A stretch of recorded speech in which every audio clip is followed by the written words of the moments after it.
My God, I look like a crazy person. Welcome back, I'm Em, and today I wanted to talk a little bit about Gothic / Eerie books and maybe movies, because I've noticed a trend on BookTube and other places where people talk about books, and the books that are coming out and getting a lot of buzz. A lot of them are kind of the slasher film version of books. They're very graphic and gory, and while it seems like a lot of people do enjoy that, I don't watch gory movies. I like a good psychological thriller, but I don't care for the graphic side of things. And so if you're like me and you're looking for something creepy but not, graphic, we can talk about some of my favorite reads. I took a Gothic lit class as an undergrad. I had tested out of almost all my literature requirements, but I had to take like one class, and I saw, Gothic literature, so I took that class, and I wish I still had like the reader from that class, because it had a lot of really good content, and we'll talk about some of the old original Gothic stuff and then get into more modern-ish stuff as we go. So I'm using the word Gothic to mean anything that's a story with a historical setting that's kind of got an eerie situation, like there might be a central mystery, and there might also be romance, but romance is not necessary, because not all Gothic stories are Gothic romances. If you read something like Victoria Holt, you're reading mostly for the romance, and there's Gothic elements.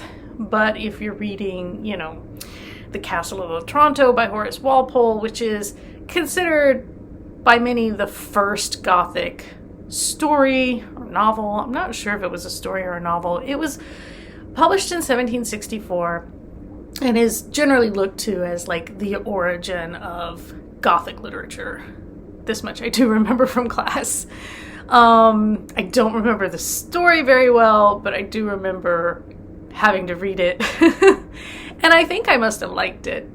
But more well-known probably is Anne Radcliffe, who in 1794 published The Mysteries of Udolpho, and she published a number of other Gothic stories that were popular at the end of the 1700s. So if you're interested in really old Gothic literature, by all means go look those things up. Jumping ahead, I think Edgar Allan Poe is probably one of the best well-known Gothic-esque authors. He was publishing between 1827 and 1849 poems and stories, and obviously you can go read any number of his things right online. A lot of it's in the public domain, available for you to grab. You probably read at least some of it in high school: The Black Cat, The Cask of Amontillado, The Telltale Heart. The Raven, obviously, is his best known poem, but then there's Annabel Lee and The Bells. And so a lot of that eerie unsettlingness comes into his work. One of my favorite old movies is based on The Pit and the Pendulum. So in 1961, this Vincent Price movie, The Pit and the Pendulum, came out. It's ostensibly based on Poe's story, but I remember I saw the movie first and then went and read the story, and the story is nothing like the movie. But if you people might say, well, no, The Pit and the Pendulum is a horror movie, but it's a horror movie from the 60s, so what they were inclined to show or allowed to show is pretty limited. It's, it's largely creepy. It's very Vincent Price. So I highly recommend that one. Another Gothic story, The Yellow Wallpaper by Charlotte Perkins Gilman, was published in 1892. So as we're moving towards the end of the 1800s, you're getting more of this stuff like in 1898, The Turn of the Screw by Henry James, which is a very popular, well-known novella with Gothic elements about a governess and these two kind of creepy kids that she's taking care of. We've got that whole creepy kid thing going, which seems to have erupted as part of the Gothic, trope. And then in 1961, another really great movie, The Innocents, based on The Turn of the Screw, came out. I know that Bly Manor Netflix thing in 2020 was also based on The Turn of the Screw, or at least partially based on it. I tried to watch it and I did not care for it. So if you really like The Turn of the Screw, I don't know if Bly Manor will work for you, but definitely The Innocents from 1961. Highly recommend. And then you kind of gotta think, well, at the same time that you had like Gothic, you also had Southern Gothic starting to happen in the early 1900s in America. A Rose for Emily, the story by William Faulkner. Again, you might have to read that in school. That is a Gothic, Southern Gothic story. Tennessee Williams, even though a lot of his work is plays, had that kind of sensibility. If you've ever read or seen Suddenly Last Summer,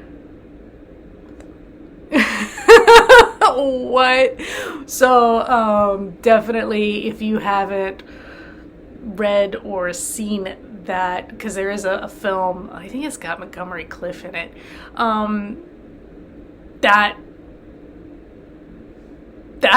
that's a weird one. That's a good what just happened kind of thing. And then I think the Gothic novel that gets held up most often, Rebecca by Daphne du Maurier in 1938, came out and obviously gave rise to the very famous film. Was that a Hitchcock film even? I'm not sure. But I remember we had to watch the film in my Gothic literature class, and I didn't want to go that day because I didn't want the book, my mental image of the book ruined by seeing the film. So I have never seen a film adaptation of Rebecca because so here's my history with Rebecca.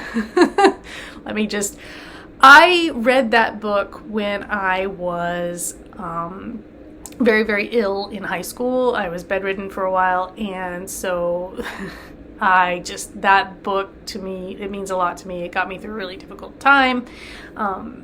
I had also started reading Victoria Holt, which I think she took a lot of inspiration from du Maurier's work with that kind of romantic, but she brought more of the romance to the fore.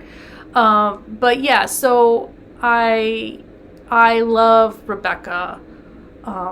And I've only reread it maybe one other time, and I know a lot of people think it's boring or whatever, but it just means a lot to me personally. So I've never watched one of the movies because I don't want that mental image ruined for me. Anyway, so it's not for everyone, but it is considered kind of the Gothic novel, the more modern Gothic novel, if you're looking for something. And it's eerie. It's you spend a lot of time asking yourself how much of this is in the narrator's head and how much of this is actually like sinister, right? Like it's one of those things where you're like, how bad is it really? Move on to like 1959, The Haunting of Hill House by Shirley Jackson, another classic. And again, it's that eerie setting. It's kind of mysterious circumstances and the weird things going on. And I really, really enjoy the novella. And the 1963 movie is legitimately creepy. Don't watch the 1999 movie. And I know Netflix, again, did something based on The Haunting of Hill House. I watched one or two episodes of that, and it's very different from the original story. But again, I did not care for what they were doing with the story. Also, I had like this feeling bad things were going to happen to animals, which is not something I tolerate well. So I did not continue watching. I'm not. Yeah, I can't do. I admit it. I'm weak. I'm weak. I can't do animal abuse. I can't do really graphic, bloody stuff. Give me the creepy stuff any day. So, moving along in the vein of things that are like creepy, and what it eventually narrowed down to, at least for a while, was haunted house stories, right? Which I love. So you get Salem's Lot by Stephen King in 1975, which is kind of, I mean, it's his version of kind of Dracula haunted house stuff. And The Shining in 1977, which is a haunted hotel now, like that kind of thing. Salem's Lot remains one of my favorite Stephen King novels. Of his older stuff, Salem's Lot and The Dead Zone are probably my favorite.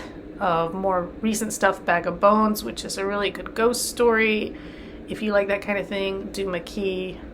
Just not Gothic, but if you're looking for Stephen King recommendations, those are mine. And then here's the book that I always recommend anytime somebody says, give me a book, and there's like no criteria, right? They're like, what books do you recommend? And they haven't said anything about what they like to read or what, And my go-to recommendation for reading, The Supernatural Enhancements by Edgar Cantero. It was published in 2014. It is a creepy house story, somebody inheriting a creepy house and trying to figure out what the deal is with it. And it's just, I really like that book. And so that is my go-to recommendation for creepy, weird reading. Movie-wise, aside from the ones we've discussed that were adapted from existing stories, I think the first thing that springs to mind when somebody says Gothic movie is Crimson Peak from 2016, right? Tom Hiddleston, and he's got a secret, and it's very Jane Eyre. And I will say, I am cognizant that I have not mentioned Jane Eyre or Wuthering Heights. I have never read Jane Eyre. I know the story, and so I kind of feel like I don't need to read the book. We read Wuthering Heights in Gothic Lit, and I don't remember a lot about it. It felt like a slog. That's the thing I remember. Definitely, it is a classic of Gothic literature. I would certainly say, if you want to read the classics, the Gothic classics, pick it up. But I don't remember it being, there's a lot of angst, and there's some, if I remember correctly, it's like toxic relationship stuff going on. So, I don't know. But, yeah. I think we also read Tess of the D'Urbervilles, but I don't know why, because what I remember of that book doesn't strike me as Gothic, but I could just totally not be remembering. I don't really remember much of it, except that I hated it. So, anyway, movies. Crimson Peak. What brought me there was that Tom Hiddleston is kind of a Rochester figure, right? He's got this secret, and he marries this woman and brings her back to his house, and weird stuff, right? One really, what I consider a really fun, great old haunted house movie is The Uninvited from 1944, it's been a while since I've seen it, but it was about a couple who, they're newlywed, and they managed to get this house, and then they realize it's maybe haunted. Gaslight also came out in 1944. Now we get to the point where Gaslight is not really Gothic. It's more like a thriller or noir, and the lines start to blur a little bit. Like, I love Rope from 1948. It's my favorite Hitchcock film, but again, is that more a thriller? It's not really Gothic. It's also based on a stage play, but it's one of the few things that I guess he didn't write himself, but Hitchcock in general, we're leaning into the noir, things like Notorious. We're leaning towards, it's not noir in the sense that, so when I think of noir, I think of the hardened detective, Maltese Falcon kind of thing. I don't care for movies like that. I don't like mobster movies. I don't like noir movies when it's like the hard-boiled detective kind of thing. Not my thing. I do like suspense, thriller. So yeah, Notorious, Double Indemnity, movies like that wouldn't necessarily be Gothic, because, they're not eerie, but they're suspenseful. So you start to blur the lines a little bit there. But Gaslight, the movie, is where we get the term gaslighting. So anybody who wants to maybe better understand what it really means to be gaslit, watch the film and see what goes on there. That's more like a domestic thriller, old school domestic thriller. So I know a lot of people like domestic thrillers these days. Go watch Gaslight. Anyway, we talked about Hitchcock, and then in 1966, there was a TV show called Dark Shadows. This was a return of Gothic, like, for real. It was very Dracula, like, there were witches, there were vampires. My mom says she used to run home from school to make sure she was home in time to see it. I never saw the original, but in 1991, they tried to revive it. And I fell in love with the 1991 TV revival of Dark Shadows, which I don't think they aired more than like a handful of episodes. It got canceled pretty quickly. I think they were hoping that, was Twin Peaks before or after it? I think Twin Peaks had aired and they were hoping that, people like Twin Peaks, maybe we can revive Dark Shadows. But I don't know that for sure because I don't remember when Twin Peaks was on. I feel like Twin Peaks was on before Dark Shadows, but I could be wrong. Anyway, I loved the 1991 Dark Shadows, even though it didn't last very long. There were comic books. I still have the comic books somewhere. And that was definitely in my wheelhouse. And then in 2012, sadly, I think it was Tim Burton, right? Tried to make, he made a Dark Shadows movie with Johnny Depp as the main character, and that was not, I don't think they found the right, I think they were trying to be campy and genuine at the same time, and I just don't think it worked, but that's just me. I'm sure a lot of people love that. Sorry. I'm sure a lot of people love that that movie. For somebody who enjoys eerie, creepy, I'm not a big Tim Burton fan. I'll admit. There are very few, movies. He did Sleepy Hollow in 1999, which again could go with the creepy Gothic theming if you like that kind of thing. Oh my god, what? Anyway, my cat's in here now too. What is happening to my head? Okay. So, yeah, Tim Burton, definitely, eerie, creepy vibes. I think he leans more towards horror, and it's he's on the side of horror that I don't enjoy. I cease to enjoy it. But that's just me. Your mileage may vary, obviously. These are all just opinions. The other movie I think of when I think of Gothic is Dracula from 1993. That's Francis Ford Coppola's. Sorry, the cat is... Crowley. Anyway, as I was saying, before the cat nearly knocked the camera over, 1993's Dracula, which was directed by Francis Ford Coppola, starred Gary Oldman, Keanu Reeves, was it Winona Ryder in that? I don't know. Sir Anthony Hopkins as Van Helsing. We're not going to talk about the Hugh Jackman Van Helsing movie because that movie was terrible. And again, that starts to... Actually, Dracula in general starts to lurch towards horror. Even though I saw Dracula and Frankenstein listed repeatedly as Gothic novels, I do think they tend a little more towards horror. You know, the Gothic usually has well, I guess Dracula does have a pseudo dark romantic thread running through it. I don't know. But like, it's kind of like pleasurable terror and romance are kind of the two core Gothic elements. And